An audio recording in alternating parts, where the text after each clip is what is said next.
દર્શક મિત્રો, હું છું પદ્મા અનિશા. તમે જોઈ રહ્યા છો લોક સામના ન્યૂઝ. તો જોઈએ આજના સમાચાર બોટાદથી અમારા રિપોર્ટર વિપુલ લુહાર સાથે. ગઢડા બોટાદ રોડ ઉપર ખાનગી લક્ઝરી બસ પલટી, 15 કરતાં વધારે મુસાફરો ઇજાગ્રસ્ત. બોટાદ જિલ્લાના ગઢડા બોટાદ રોડ પર ખાનગી લક્ઝરી બસ પલટી જતા અકસ્માત સર્જાયો. અકસ્માતની ઘટનામાં 15 કરતાં વધારે મુસાફરોને નાની મોટી ઈજાઓ પહોંચી. તમામ ઈજાગ્રસ્તોને હોસ્પિટલ ખસેડવામાં આવ્યા.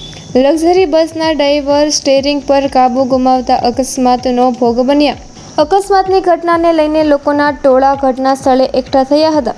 અકસ્માતમાં ઈજાગ્રસ્તોને ગઢડા અને બોટાદની હોસ્પિટલમાં સારવાર માટે ખસેડવામાં આવ્યા હતા. ડ્રાઈવરને જોખો આવવાથી કે ખબર નહીં એની હાંકણી હારી નહોતી, એના કારણે બસ આખી પલટી ખાઈ ગઈ અને 10 થી 15 લોકોને ઘાયલ ઈજા અને માણસો ઘાયલ થયા.